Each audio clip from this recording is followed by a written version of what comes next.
Hi friends, இன்றைக்கி நம்மளோட சேனலில் முள்ளங்கி பச்சடி தான் பார்க்க போகிறோம். ஃப்ரெண்ட்ஸ், நம்ம எல்லாருக்குமே தோணும் டெய்லி என்னடா சமைக்க போகிறோம் அப்படின்னு. இந்த மாதிரி வெரைட்டியாக செஞ்சு பாருங்கள். ரொம்பவே டிஃப்ரெண்ட்டான டிஷ் இதெல்லாம். கண்டிப்பாக ட்ரை பண்ணுங்கள். ஓகே ஃப்ரெண்ட்ஸ், நான் வந்து 2 முள்ளங்கி கட் பண்ணி வச்சுருக்கேன். ஒரு தக்காளி, ஒரு வெங்காயம், 10 காஞ்ச மிளகாவும், தனியா கொஞ்சம் எடுத்து வச்சுருக்கேன், கடலைப்பருப்பும், கருவேப்பிலையும், பூண்டும் கொஞ்சம் எடுத்து வச்சுருக்கேன். ஓகே, நான் வந்து 5 ஸ்பூன் ஆயில் விட்டுக்கிறேன்.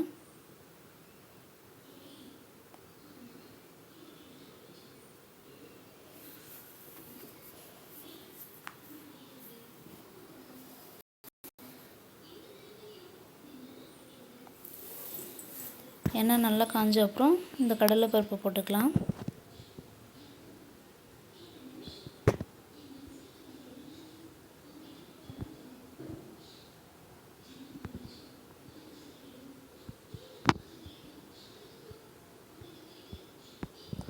கடலைப்பருப்பு போட்டாச்சு.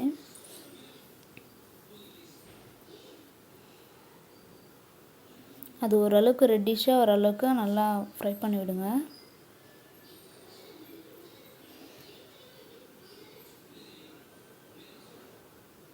அதுக்கப்புறம் தனியா ஆட் பண்ணிக்கலாம்.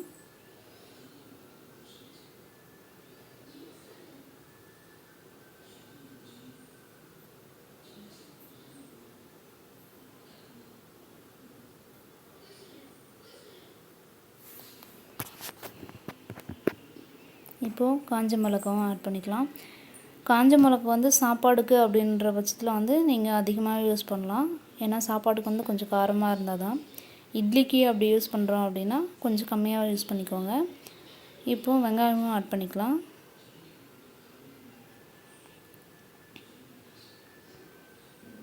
பூண்டு ஆட் பண்ணியாச்சு. நல்லா ஃப்ரை பண்ணிக்கோங்க.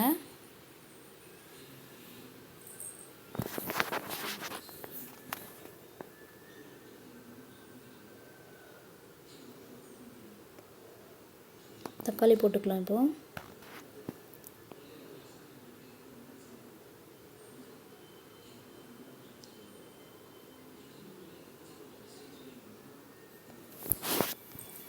தக்காளிக்கு அப்புறமா கருவேப்பிலை ஆட் பண்ணுங்கள். இப்போ முள்ளங்கியும் போட்டாச்சு. முள்ளங்கி வந்து நல்லா வதங்கணும். அதுக்காக தான் 5 ஸ்பூன் ஆயில் விட்டுருக்கேன். இந்த முள்ளங்கி வந்து எண்ணெயிலே வதங்கணும், அப்போ தான் டேஸ்டியாகவும் இருக்கும்.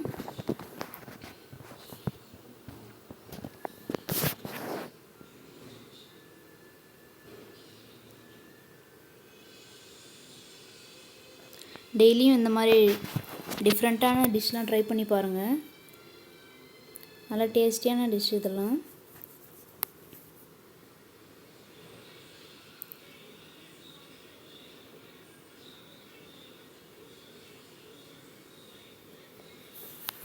நல்லா ஃப்ரை பண்ணிக்கோங்க, ஏன்னா அந்த முள்ளங்கி வந்து நல்லா வதங்கணும்.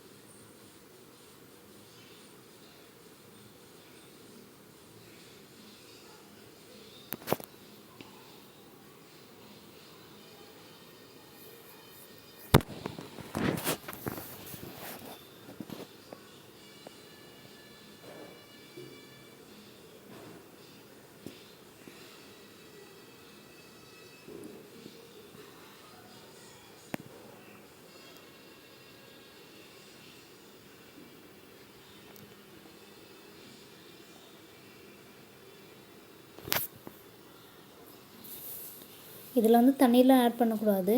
அது வந்து நல்லா எண்ணெயிலே தான் வதங்கணும்.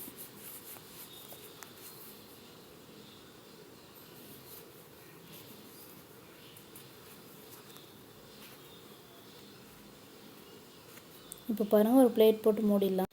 இப்போ அந்த பிளேட்டை எடுத்தாச்சு. பாருங்கள், அந்த முள்ளங்கி வந்து நல்லா வெந்திருக்கு. இப்போ புளி ஆட் பண்ணி நல்லா வதக்கி விட்டுக்கோங்க. அந்த பிளேட் எதுக்காக மூடணுன்னா அந்த ஆவிரிலே நல்லா வேகணும் அப்படின்றதுக்காக. பாருங்கள், இதை நல்லா ஆறின அப்புறம் சால்ட்டு கூட சேர்த்து நல்லா அரைச்சிக்கலாம். கொஞ்சம் தொக்காக அரைச்சிக்கோங்க. பாருங்கள், அந்த பச்சடி வந்து அரைச்சி முடிச்சாச்சு. அது தாளிக்கிறதுக்காக எண்ணெய் விட்டுருக்கேன். நாங்கள் வந்து எல்லாத்துக்குமே வடகம் தான் ஆட் பண்ணுவோம். அதுதான் ரொம்ப டேஸ்டியாகவும் நல்ல ஸ்மெல்லாகவும் இருக்கும். அப்படி இல்லை அப்படின்னாலும் நீங்கள் கடுகு யூஸ் பண்ணிக்கலாம்.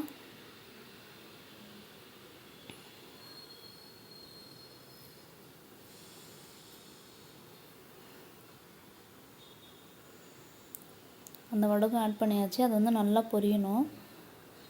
கடுகாக இருந்தாலும் சரி, நல்லா பொரிஞ்சால் தான் அது வந்து டேஸ்ட்டாகவும் இருக்கும். அப்படி இல்லை அப்படின்னா அது ஒரு மாதிரி கசப்பாக இருக்கும். ஸோ நல்லா பொரிய வைங்க. பொரிஞ்ச அப்புறம் அதை ஆட் பண்ணிக்கலாம்.